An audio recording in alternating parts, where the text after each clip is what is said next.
than we do it to teach a regular jits. Because usually in a situation, if I had my posture like this and we were in an MMA situation, I would just be punching him, right? He's not going to let me sit up here like this on him. And I want to isolate this arm to set up either an arm bar or to set up a mounted triangle if possible. But a lot of times what happens in this position where I'm on top of him in MMA is he's going to have both arms around me. He's holding me. He wants the ref to stand it up, right? He doesn't want me punching him. This keeps it tight. It's hard for me to get in. It's hard for me to punch. It's hard for me to do anything. But what I'm going to do in a situation is I'm going to take advantage of these two underhooks that he has on me, and I'm going to slide my knee up from here. So now I already have the strong position with my knee that I'm looking for, okay? And from here, I'm just going to come in on his neck and cause pressure to open, all right? As soon as he opens, I'm going to take my hand, I'm going to keep my elbow nice and tight here. I don't want him to get his hand down. So once he opens, I'm going to go behind and cradle his head. I'm going to lift up on his head, okay? And there's two ways to finish this. It's all dependent on where his arm is at this point or where I decide to put his arm, okay? If he keeps his arms in nice and tight, I'm going to tuck his arm in, all right? I'm going to hold right by his wrist, and this is a good place to hold him when he has gloves on. It's hard for him to pull out because the glove kind of helps me. It keeps him from pulling his wrist through. So what I'm going to do here, I'm going to pin his wrist to his body, and I'm going to kind of lean my weight over here on my knee and bring my leg through. Now that I have my leg through, I'm going to hold on to my own ankle here, okay? And now this hand can come free. The post, bring my weight over here, and close the triangle. Right? Now I'm in a triangle. Right there? Let me let it out a little bit. So let's imagine that the triangle is closed here, okay? I'm in a good position right here if I wanted to, and I'd recommend, especially in an MMA situation, the path is resistance, right? If I was in jiu-jitsu, I'd probably take a little more time here and play and try to finish my fancy triangle. But if I was in an MMA situation, I just put my hand underneath and I finish this arm bar. Just lean back on this arm. Okay? And it's real tight here. And I don't have to do that. I can just stay here and just push his arm down. Okay? Or I can look to finish my triangle. If I want to look to finish my triangle from the mount, I want to take this arm now and bring it across. Alright? And as soon as I bring it across, I'm going to use my stomach and my chest weight pushing down on his arm, pushing it into his neck, okay? And at the same time squeezing my legs, and I'll get attacked. This is a sneaky triangle, and you know, our Professor Steve is very good at mounted triangles. I mean, he sets them up, you know, basics. Triangles, arm bars, the basics, but you know, you look to set them up from different places and surprise people. And sometimes it's not a surprise, you're just so good at instilling it, the guy can't stop it from happening. And guilty, because he does it with me all the time. Sometimes.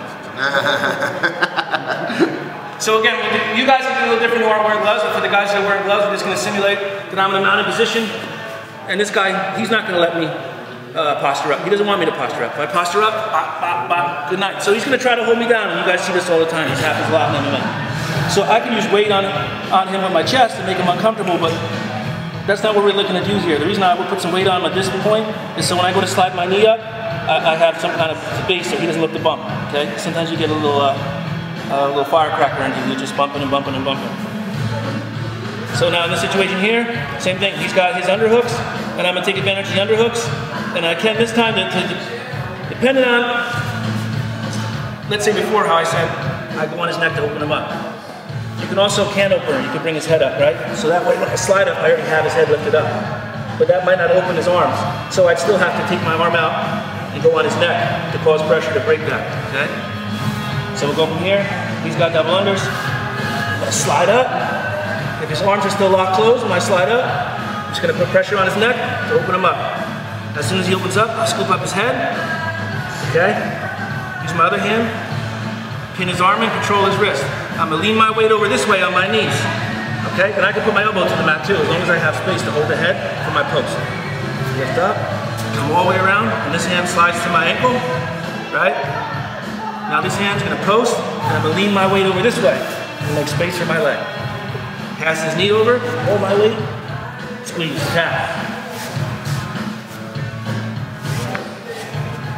One more way. Everything's gonna be the same from here. Okay?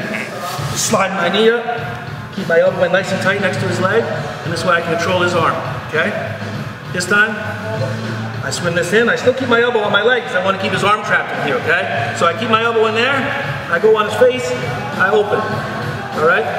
This time I open, I'm having trouble stuffing his arm. So I go to stuff his arm, and he puts his arm out that way. So what I want to do this time, I'm going to control his wrist, lift up on his head, I'm going to lean my weight, and I'm going to step up on top of his arm. And I step up on top of his arm, my right hand takes his head now. Okay, I switch hands. Post, come under, back to this arm, close. It's a little bit of an extra step, but it depends on where his arm is. You might not let him tuck his arm in. So I'm here, slide my knee up, control, open. This time he has his arm extended, okay? I'm trying to tuck it in, he keeps pushing his arm out. So when he pushes his arm out, step up, lift the head up, and this time slide through. Right to the other hand. As soon as I slide through the other hand, you see I have my hand posted already. Lean my weight, gives me plenty of space to come in, lean back for the arm bar, push it this way, come in, squeeze through the triangle. So we got two ways we can finish it. But at first, let's just tuck the wrist, and then we'll go into if he reacts and he extends his arm out. Any questions on it? 1, 2, 3.